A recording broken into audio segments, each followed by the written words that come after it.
Good morning everyone. I am Dr. Bhumika Shukla, consultant gynecologist in Felix Hospital, Noida.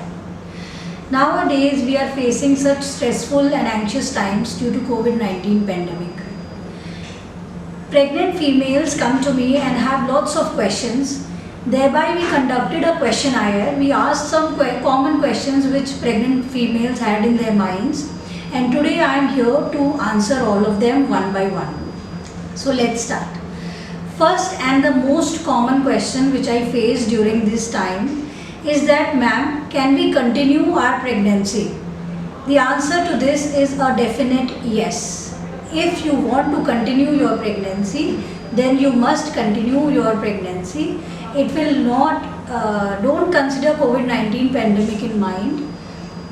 I'll explain to you about this in the further questions. So the first and the most common question which the pregnant females who come in my OPD ask me is that कि doctor साहब हम अपनी pregnancy continue कर सकते हैं कोविड-19 pandemic में? The answer to this question is definitely yes. हाँ, आप प्रेगनेंसी कंटिन्यू कर सकते हैं if you want to. Corona virus pandemic पे अभी तक जितनी भी स्टडीज़ हुई हैं उसमें किसी में भी ये नहीं देखा गया है कि pregnant females are at a greater risk. Pregnant females में ज़्यादा गंभीर तरह से कोरोना वायरस इन्फेक्शन प्रेजेंट करेगा, ये नहीं देखा गया है. कोविड-19 से जितना खतरा एक नॉन प्रेग्नेंट एडल्ट को है उतना ही खतरा प्रेग्नेंट फीमेल को भी है. प्रेग्नेंट फीमेल्स में कोविड-19 ज़्यादा अग्रेसिव प्रेजेंट करेगा या फिर ज़्यादा सीरियस इलनेस प्रोड्यूस करेगा, ऐसा अभी तक स्टडीज़ में नहीं देखा गया है. Second question is what effect does corona virus have on pregnant women. जैसे मैंने अभी बताया, corona virus infection pregnant women में भी उसी तरह प्रेजेंट करता है जैसा एक normal adult non pregnant human being में करेगा. अभी तक की जितनी भी स्टडीज़ हैं उनमें ये देखा गया है कुछ हाई रिस्क फैक्टर्स हैं, जैसे ओबीज पेशेंट, ओवरवेट पेशेंट जिसका BMI इज़ ग्रेटर देन 30, कोई प्रेग्नेंट फीमेल जिसको ऑलरेडी कोमॉर्बिड कंडीशंस हैं जैसे high blood sugar, high blood pressure, कोई हार्ट डिसीज़ है, या फिर उसकी एज 35 इयर्स से ज़्यादा है. इन तीनों चीज़ों को हमने एक हाई रिस्क प्रेग्नेंट फीमेल के ग्रुप में रखा है. अगर आपको इनमें से कुछ है then yes you must be over cautious during your pregnancy. Otherwise जितना एक नॉर्मल एडल्ट ह्यूमन बीइंग को रिस्क है उतना ही एक प्रेग्नेंट फीमेल को भी रिस्क है. तीसरा क्वेश्चन है what effect will corona virus have on my baby if I am diagnosed with the infection. Current evidence shows that the coronavirus infection does not interfere with your baby's development. अगर आपको mild या moderate corona virus infection हुआ है तो आपके baby के development में it will not interfere, वो उसमें नहीं इंटरफेयर करेगा. अभी तक जितनी भी स्टडीज़ हैं उनमें देखा गया है कि pre maturity, pre term birth, still birth, abortion, ऐसा कुछ भी corona virus infected pregnant females में ज़्यादा नहीं है. वर्टिकल ट्रांसमिशन, जिसे मैं यहाँ थोड़ा समझाना चाहूँगी. वर्टिकल ट्रांसमिशन होता है कि एक प्रेग्नेंट मदर को एक इन्फेक्शन हुआ और उस प्रेगनेंसी में उस बेबी को मदर से वो इन्फेक्शन ट्रांसफ़र हो गया. It is known as vertical transmission. तो बहुत ही रेयर स्टडीज़ हैं जिसमें वर्टिकल ट्रांसमिशन शो हुआ है कोविड-19 का. कोविड-19 से इन्फेक्ट हुई mother and the newborn was कोविड-19 positive, but these are very rare और अभी तक कोई स्ट्रॉन्ग कोरिलेशन मिला नहीं. The happy side to this is, एक गुड न्यूज़ इज, जितने भी न्यूबॉर्न्स आज तक कोविड-19 पॉजिटिव डायग्नोज हुए हैं at birth, they all revived well, they are healthy now and उनमें कोई सीरियस इलनेस भी नहीं देखी गई थी. Now the next question is what should I do if I develop a temperature, a new cough और both when I am pregnant. See, the most common signs and symptoms of COVID-19 pandemic, especially in India, are high-grade fever, persistent high-grade fever, a new cough और absence of sense of taste और smell. अगर आपको लग रहा है कि आपको नया एक बुखार आया है, high-grade fever, जो दवा खाते हैं आप ठीक हो जाता है, फिर उसके बाद फिर हो जाता है आपको, या फिर आपको एकदम से स्मेल आपकी चली गई है, आप कुछ टेस्ट कर रहे हैं तो आपको कोई टेस्ट नहीं आ रहा है, या फिर आपको खांसी हो रही है लगातार, खांसी जो अचानक से ही हो गई है डेवलप, कोई उसका रिस्क फैक्टर नहीं था। ऐसे में आप जिस भी स्टेट में हैं उसके जो भी प्रोटोकॉल्स हैं कोविड-19 इन्फेक्शन के वो आप फॉलो करिए। तुरंत एक फिजिशियन को आप विजिट करिए। इसमें एक चीज़ ध्यान में रखनी है कि कुछ कॉमन इन्फेक्शंस हैं प्रेगनेंसी में जिनमें भी फीवर आता है, वो आपको अपने ध्यान में रखने हैं कि क्या इनमें से कोई सिम्टम उसके साथ तो नहीं है, जैसे कि यूरिनरी ट्रैक्ट इन्फेक्शन या यूटीआई। अगर आपको लगता है कि मुझे यूरिन में बर्निंग हो रही है, मुझे कोई डिस्कम्फर्ट हो रहा है यूरिनेशन के दौरान, तो आप अपनी गायनेकोलॉजिस्ट को ज़रूर बताइए, ये यूटीआई हो सकता है। अगर आपको लगता है फाउल स्मेलिंग डिस्चार्ज आ रहा है या एकदम लीकिंग हो गई है, वाटरी डिस्चार्ज पर वजाइनम हो रहा है, then you should visit your gynaecologist. If you feel any reduction in your foetal movements, कि मूवमेंट मुझे कल से कम हो रहे हैं, जब से बुखार आ रहा है मुझे मूवमेंट्स कम हो रहे हैं, तो आपको तुरंत अपने गायनेकोलॉजिस्ट को भी इन्फॉर्म करना है और फिजिशियन से भी मिलना है। और जो भी प्रोटोकॉल्स हैं कोविड-19 पैंडेमिक के, वो आपको टेस्टिंग करानी है और उस हिसाब से आइसोलेशन करके आगे जो भी आपकी गायनेकोलॉजिस्ट और फिजिशियन आपको गाइड करें वो फॉलो करना है। इसमें किसी भी तरह की देरी नहीं करनी है। अगर आपको लगता है 24 आवर्स टू 48 आवर्स हो गए हैं, फीवर आ रहा है, तुरंत आप अपने आप को आइसोलेट कर लीजिए और कांटेक्ट करिए फिजिशियन और अगर ज़रूरत पड़े तो गायनेकोलॉजिस्ट को भी। Next question is why are pregnant women in a vulnerable group?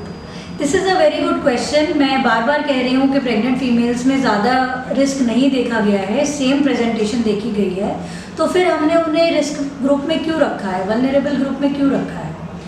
India में हमने प्रेग्नेंट फीमेल्स को मॉडरेट रिस्क ग्रुप में रखा है।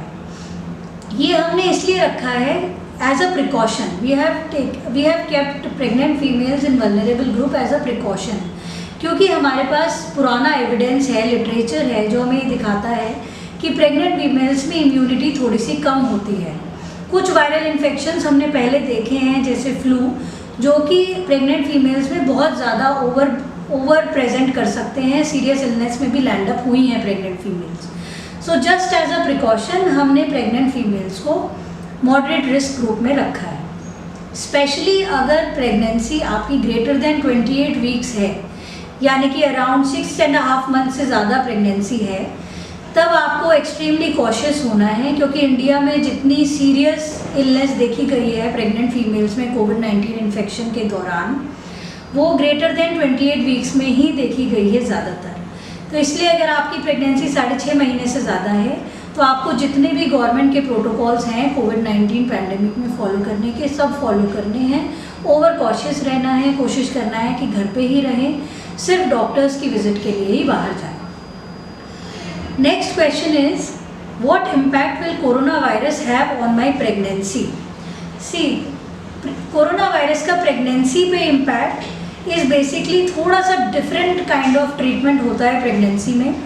आपको अपनी गायनेकोलॉजिस्ट से लगातार टच में रहना है, आपको अपनी विजिट्स मिस नहीं करनी है। You consult your gynaecologist over telephone और through video conferencing and ask her कि किस विजिट में आपका आना ज़रूरी है, किस विजिट में फ़िज़िकली आप वहाँ होने चाहिए और किस विजिट में आपको जाने की ज़रूरत नहीं है और टेलीफोन से भी आपका काम चल जाएगा। आपको अपनी प्रेगनेंसी में ये भी ध्यान रखना है कि जो भी हॉस्पिटल आप चूज़ करें वो आपके घर के आसपास हो, वो कोविड डेजिग्नेटेड हॉस्पिटल ना हो और आप आराम से वहाँ जाएं। सारे जितने भी आपके सेफ्टी प्रोटोकॉल्स हैं, सोशल डिस्टेंसिंग, मास्क लगाना है, सैनिटाइज़र रखना है, ये सब फॉलो करने हैं। Corona virus infection as such pregnancy पे कुछ बहुत ज़्यादा हार्मफुल नहीं है, बट कोरोना वायरस इन्फेक्शन से हमें बचना है, जैसे हर किसी को आज की डेट में इंडिया में सारे बचाव लेने हैं ताकि कोरोना वायरस इन्फेक्शन ना हो।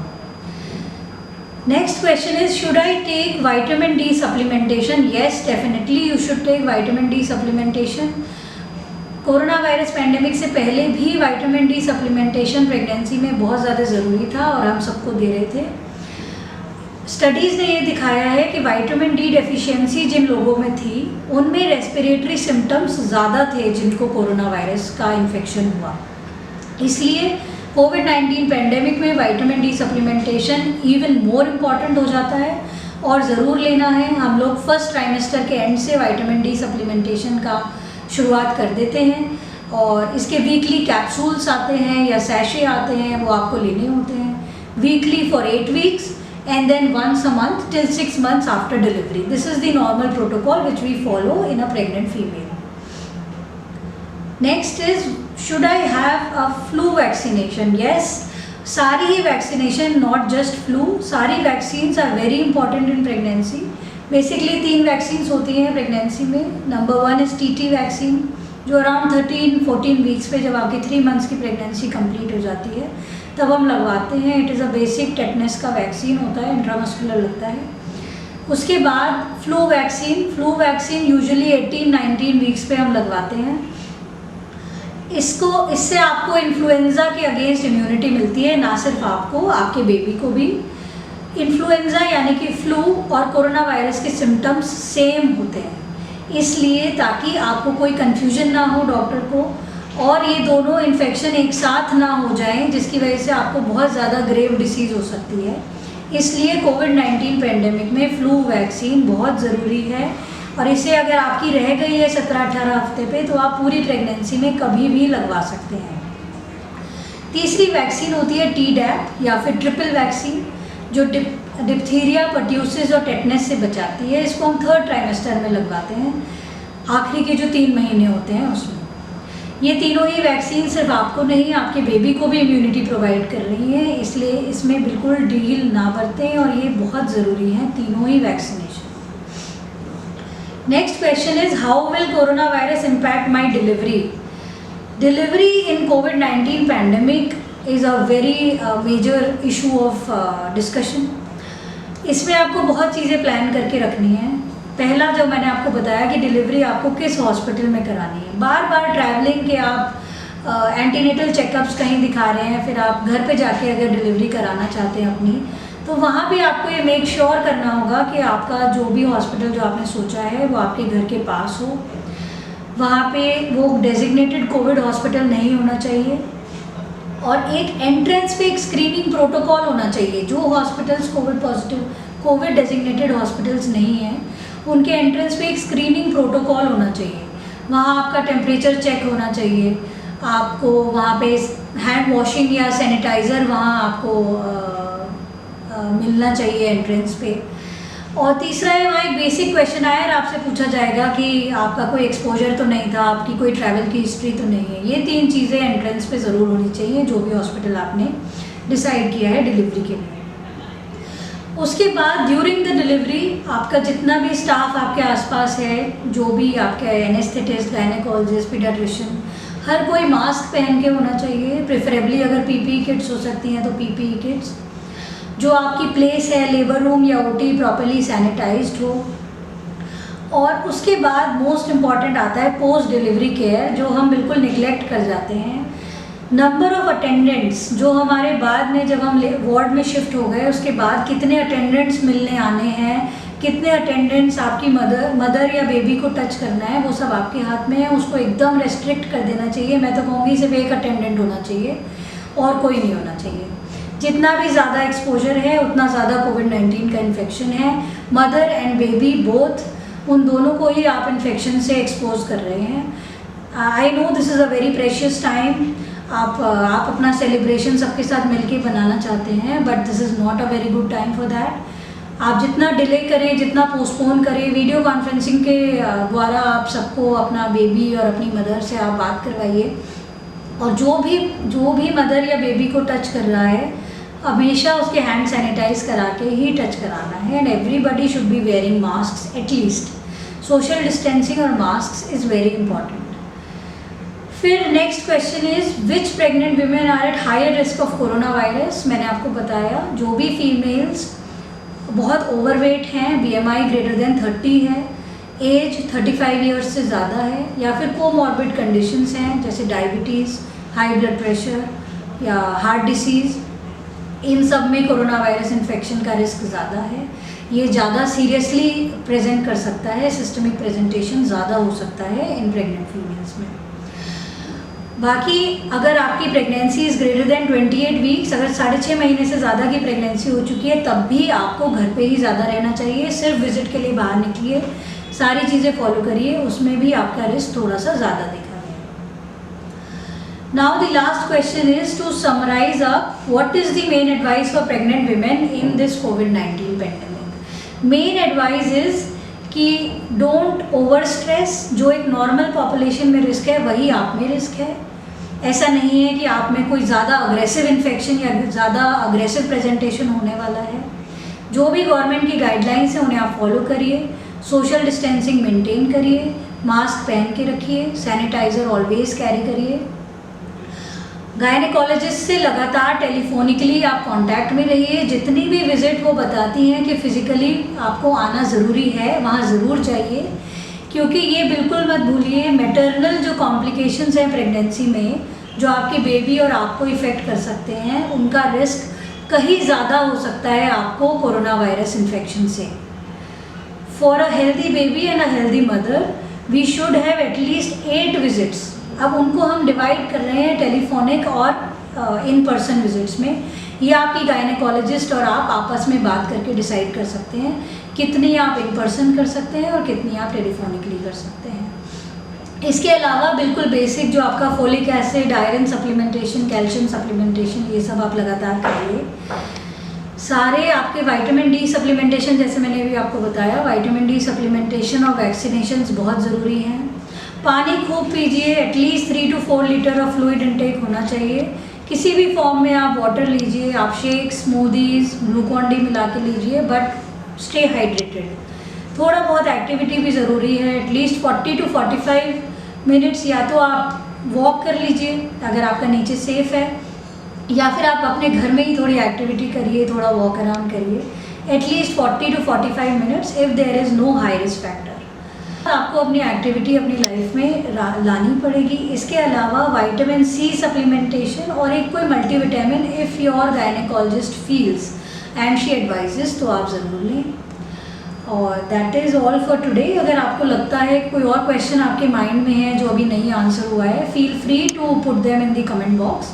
हम नेक्स्ट वीडियो में उनको ज़रूर एड्रेस करेंगे. Thank you so much.